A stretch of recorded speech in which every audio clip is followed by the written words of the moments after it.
MBTI에서는 응답자를 내향, 외향, 직관, 감각, 감정, 사고, 인식, 판단 이렇게 각각의 4가지 분류 기준에 따라 16가지 심리 유형 중 하나로 분류하는 성격 검사인데요. 얼마나 그 열기가 뜨겁냐면요. 이른바 MZ세대 사이에서는 처음 만났을 때 상대방의 이름보다 중요한 게 MBTI라고 말합니다. 그리고 연애 상대를 매칭할 때 MBTI를 고려하는 소개팅 앱도 생겼고요. 한 여행사에서는 MBTI 유형별로 여행지를 추천하기도 한답니다. 그리고 실제로 취업을 할 때 자기소개서란에 MBTI를 필수로 기재하는 회사까지 생겼다고 합니다. 자, 그런데 굉장히 많은 심리학자들이 이 MBTI로 사람에 대해서 이렇게 많은 것에 대한 판단을 하는 걸 우려합니다.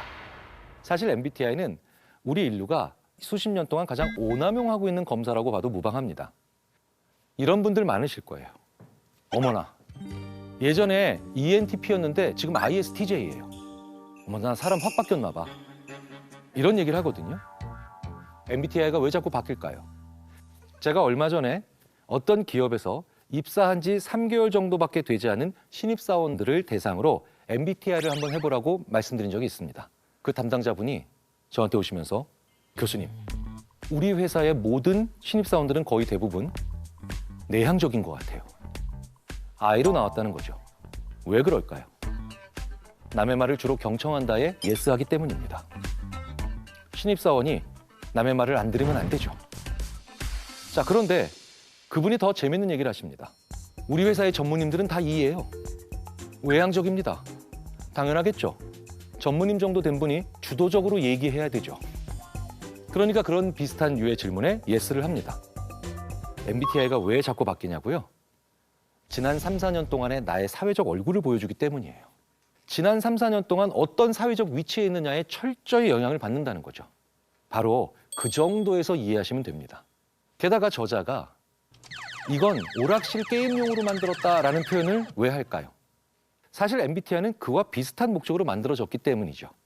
1940년대에 홈스쿨링으로 자녀를 키우고 있는 캐서린 쿡 브릭스가 자기의 딸 이자벨 브릭스 마이어스를 위해 스위스 정신분석학자 칼 융의 개념론을 공부하고 세상에는 이렇게 다양한 사람들이 있단다. 이런데 예스하는 사람, 이런데 노하는 사람들은 이렇게 달라져. 라고 하면서 일종의 게임으로 만든 겁니다. 사회적 다양성 게임이라는 거죠. 그래서 이 M과 B가 바로 딸과 엄마의 이니셜을 딴 거예요. 자, 그런데 여기서 게임이란 뜻은 무엇일까요? 행동이 다른 방식의 피드백으로 나타나기 때문입니다. 인간은 굉장히 재밌게도요. 나는 이런 행동을 하는데 결과는 숫자로 나오거나 아니면 나는 숫자를 다루고 있는데 결과는 풍선으로 나오면 좋아합니다. 그리고 그게 게임이에요. 갑자기 내가 곡괭이질을 열심히 하다 보니까 월드 곡괭이질 랭킹이 나옵니다. 자, 내가 무엇을 행동을 하는데 그게 전혀 다른 방식의 형태로 정보가 결과가 나온다? 재밌죠. 게임인 거예요, 그런 면에서. 게임적 요소가 있는 것들은 우리로 하여금 무언가에 홀딱 빠지게 만듭니다. 전 국민을 독수리 타법에서 벗어나게 만들어줬던 건 뭘까요? 한메타자 게임이에요. 거기서 우리나라 국민들이 열심히 자판을 외워야지 라고 하면서 암기를 했던 게 아니죠. 오로지 국민들이 했던 건 베네치아가 침몰되는 걸 막았던 것뿐이에요. MBTI 역시 나는 문항에 답을 했는데 결과가 4개의 철자로 나옵니다. 그러면서 상대방에 대해서 더 쉽게 알 수 있다라고 하는 느낌까지 주죠. 그래서 더 쉽게 현혹되는 겁니다. 심리학적으로는 내가 지난 3, 4년 동안 어떤 사회적 얼굴을 하고 살았는가 정도에 대한 반추의 역할을 할 수 있겠죠. 그 이상의 맹신은 위험합니다. 과몰입은 이제 그만두셔야 된다는 거죠. 우리가 일상 속에서 개인적으로 교류하면서 상호작용하고 신뢰하는 사람들의 개소리가 우리에게 미치는 영향이 더 크다. 그래서 나는 일상에서 마주치는 여러 유형의 개소리를 구별하는 데 요영한 단서를 고안했다. 그리고 개소리의 꾀는 파리지수라는 명칭을 붙였다. 우리가 영화나 웹툰에 별점을 매기듯 저자는 개소리의 심각성에 따라 개소리의 꾀는 파리지수라는 표현을 하며 이걸 고안해 1마리에서 3마리까지 파리의 등급을 부여했죠. 개소리가 강력할수록 파리가 더 많이 꼬이잖아요. 지독한 배설물일수록 파리떼가 더 꼬이는 걸 같은 이치로 이런 표현을 한 겁니다. 개소리에 꿰는 파리지수는 사용도 간편합니다. 무해하지만 신념이나 불신을 드러내는 듣는 이의 눈을 휘둥그레 만드는 정도에 그치는 개소리는 파리 한 마리에 해당한다고 합니다. 이 회사는 여러분의 것입니다. 까마귀가 울면 불길한 일이 생겨. 바로 이런 말들이 한 마리에 속한다고 볼 수 있다는 거죠.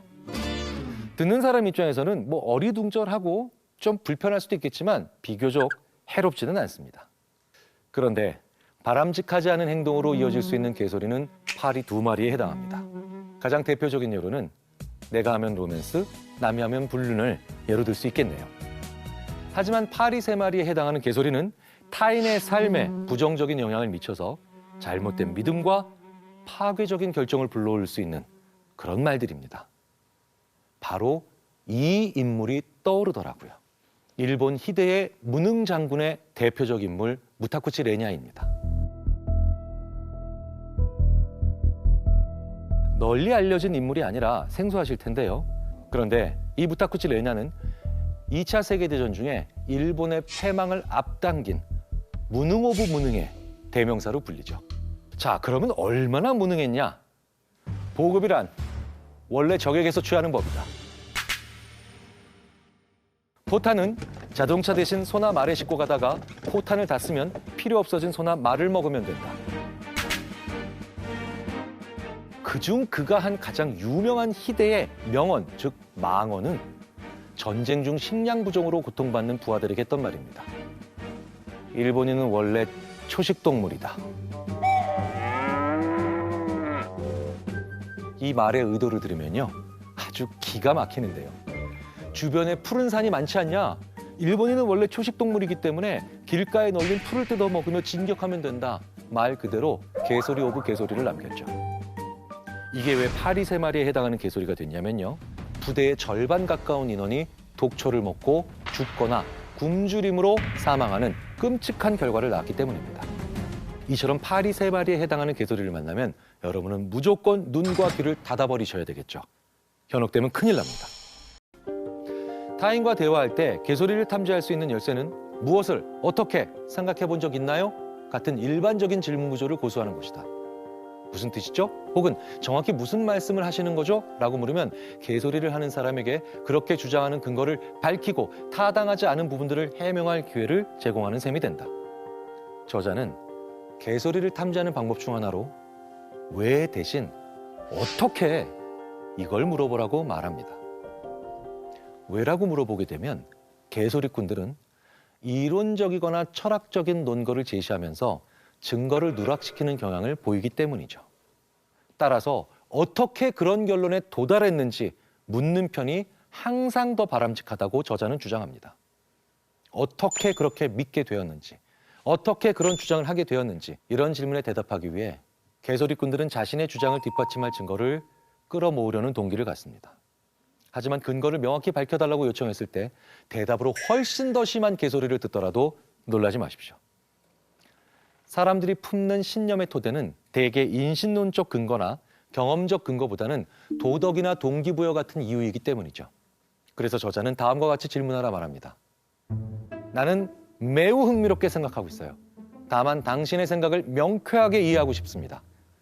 근데 이건 미국의 관점에서 본 개소리 탐지법이고요. 저는 우리나라 관점에서 다시 한번 생각해 봤습니다. 우리 사회는 과거에 오히려 왜가 아닌 어떻게를 계속해서 고민하게 만드는 사회였죠. 이제 막 전쟁의 포화 속에서 걸음마를 뛰고 그리고 계속해서 성장을 추구해야 되는 1950년대부터 70년대까지의 한국 사회에서는 오히려 어떻게만 생각했었습니다. 이때는 오히려 그거 왜 하는 걸까요? 이 일을 왜 우리가 추구할까요? 이런 왜라는 질문을 하면 안 됐습니다. 입 다물고 어떻게만 생각했던 시기죠. 그런데 계속 이렇게 어떻게만 묻고 답하니까 80년대부터 우리는 우리가 창의성이나 혁신성이 떨어지고 있구나 이런 자각을 하기 시작했죠. 그래서 어느 순간부터 왜를 물어보기 시작했습니다. 바람직한 변화입니다. 그런데 우리가 그렇게 왜를 물어보기 시작한 지 이제 한 20년에서 30년 정도 됐죠. 제가 아는 한 회장님도 끊임없이 회의 때마다 90년대와 2000년대 매번 우리 이거 왜 하는 거야? 그거 왜 하는 거지? 이 사업 왜 추진하는 거야? 끝없이 왜를 물어보셨다고 합니다. 이건 절대 개소리가 아니죠. 우리가 자꾸 발상의 전환을 하고 계속해서 창의적이고 혁신적이기 위해서 하시는 질문이었습니다. 실제로 그 회장님은 그래서 별명이 외돌이였다라고 합니다. 그리고 그 회사의 전성기를 화려하게 이끄셨죠. 하지만 모든 건 장점이 있으면 단점도 있기 마련이죠. 이 왜라는 질문을 하는 이유는 좀 더 근본적인 고민을 하게 만들기 위해서죠. 그런데 근본적으로 이상한 대답을 하는 인간들이 생겨나기 시작합니다. 어쨌든 왜에 대한 대답을 하는 거긴 한데 이렇게 탄생한 변태적인 창의성이 바로 개소리입니다. 그래서 그 개소리를 다시 분산하기 위해 저자는 어떻게를 다시 물어봐라 라는 얘기를 한다는 거죠. 그렇다면 왜와 어떻게가 모두 적정하게 좋은 비율로 공존하는 사회, 그리고 이 모두를 서로가 물어봐 줄 수 있는 사회가 좋은 사회가 되고 건강한 조직이 되겠죠. 의외로 개소리를 탐지하는 아주 간단한 방법이 하나 있다는 겁니다. 더 쉽게 설명해 달라고 하면 된다는 거죠. 제가 이해를 잘 못해서 그러는데요. 좀 더 쉽게 설명을 해주시겠습니까? 이러면 개소리를 하는 사람들은 굉장히 당혹한 순간을 맞이하게 됩니다. 그리고 스스로도 자승자박하게 되죠. 그리고 개소리하는 상대방을 아주 절묘하게 함정에 빠지게 만들 수 있다는 겁니다. 잘 생각해 보세요. 좋은 게 좋은 거야 라고 하는 이 개소리에 그게 무슨 뜻인가요? 다시 한번 좀 쉽게 설명해 주세요 라고 하면 개소리쟁이는 동어 반복을 합니다. 좋은 게 좋은 거라니까.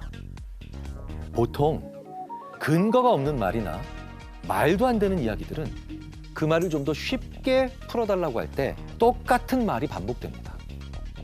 하지만 제대로 된 생각이나 쓸모 있는 생각 혹은 근거가 타당한 생각일수록 대상이 바뀌면 설명 방식도 바뀔 수 있습니다. 그런데 대상이 달라져도 설명 방식이 전혀 안 바뀐다? 그게 개소리입니다. 개소리꾼이 친근하고 호감 가는 사람이라면 개소리를 탐지하고 배척하기가 훨씬 힘들다. 개소리를 탐지하려면 평가를 해야 하는데 친구를 정확하게 평가하기란 쉽지 않기 때문이다.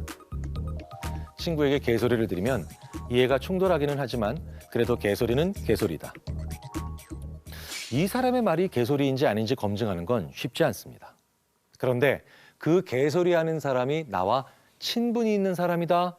그러면 더 힘들어지죠. 그럴 때는 어떻게 하는 게 좋을까요? 셰릴 샌더버그는 CEO인 마크 주커버그가 무엇을 잘하는 사람인지 묻는 질문에 다음과 같이 대답을 한 걸로 유명하죠. 당신이 마크에게 무언가를 말하고 있을 때 마크는 당신이 이야기하는 것만을 단순히 듣는 것이 아닙니다. 그는 당신이 말하지 않는 것에도 큰 관심을 가지고 있죠.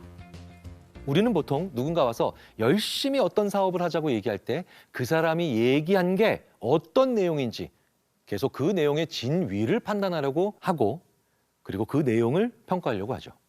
그런데 마크 주커버그는 참으로 재미있게도 그리고 영리하게도 상대방이 무엇을 얘기하지 않았는가를 그렇게 잘 본다는 겁니다. 이게 무슨 얘기냐면요. 상대방의 말이 개소리인지 아닌지를 보려면 무엇이 없는지를 봐야 한다는 겁니다. 물론 우리는 그걸 잘 하지 않는다는 거고요. 이걸 심리학자들은 Psychology and Nothing이라고 부르고요. 한 유명한 논문의 제목입니다. 얼마 전 사망한 엘리엇 헐스트라고 하는 아주 유명한 연구자의 이야기죠. 자, 여러분 앞에 버스 한 대가 있습니다. 이 버스가 왼쪽으로 갈까요? 오른쪽으로 갈까요? 이 질문에 모르겠어. 확실한 표시가 잘 없어. 잘 모르겠는데 이런 대답을 많이 하실 겁니다. 하지만 이 버스는 무조건 왼쪽으로 가야 합니다. 왜냐고요? 내리는 문이 없잖아요. 지금 내가 보는 쪽에서 내리는 문이 없잖아요. 그럼 반대편에 있겠죠. 무엇이 없는가를 보면 그 문제를 이해하거나 예측하거나 심지어 해결할 수 있는 게 가능하다는 겁니다. 우리는 그럼에도 불구하고 무엇이 있는가만 보니까 이 문제를 해결을 못했던 겁니다. 저는 장난을 되게 좋아합니다. 그런데 누군가가 경일이는 말할 때 보면 장난을 좋아해. 친구들이랑 있을 때 장난 많이 쳐 라고 얘기하면 그건 저에 대해서 반밖에 모르고 하는 얘기입니다. 그런데 어떤 친구가 저한테 이렇게 얘기하더군요. 경일아, 너는 대화할 때 장난을 정말 많이 치는데 절대로 안 하는 게 있더라. 상대방한테 무안 주는 건 절대로 안 해. 예, 왜 그럴까요? 제가 대화할 때 상대방이 나에게 무안 주는 행동을 참으로 싫어하거든요. 그렇다면 경일이는 사람한테 무안 주는 짓은 절대 안 해. 여기까지 판단할 수 있다면 저에 대해서 훨씬 더 잘 대할 수 있겠죠. 그 사람은 무엇만큼은 반드시 한다. 이거에 더해서 그 사람은 무엇만큼은 절대 하지 않는다. 이 둘을 합쳐야 그 사람의 제대로 된 전체 모습을 볼 수 있다는 겁니다. 그 사람이 끈질기게 하지 않는 걸 지켜볼 수 있는 지혜를 키워서 주위에 있는 수많은 개소리꾼들이 무엇을 절대 하지 않는가를 오늘부터 천천히 한번 살펴보시는 건 어떨까요? 링컨이 이런 말을 남겼다고 합니다. 몇몇 사람을 영원히 속일 수 있고 모두를 얼마간 속일 수는 있어도 모두를 영원히 속일 수는 없다고요. 오늘 제가 이 책을 읽고 꼭 해드리고 싶었던 말씀입니다. 개소리는 종합해보면 평소에 점잔 떨지 않는 사람, 점잔 떨 필요도 없는 사람, 척하지 않아도 되는 사람, 모든 종류의 어린 사람, 질문을 많이 하는 사람, 질문을 창피하지 않는 사람 앞에서는 무력해집니다. 그러니까 제일 좋은 건 뭘까요? 나이 들어도 자주 그리고 많이 물어보는 걸 창피하지 않는 사람이 되자는 겁니다. 오늘의 책, 우리가 혹하는 이유를 통해 더 많은 분들이 개소리를 잘 탐지하고 그건 정말 헛소리군요 라고 분명하게 지적할 수 있는 시대가 오기를 간절히 바랍니다.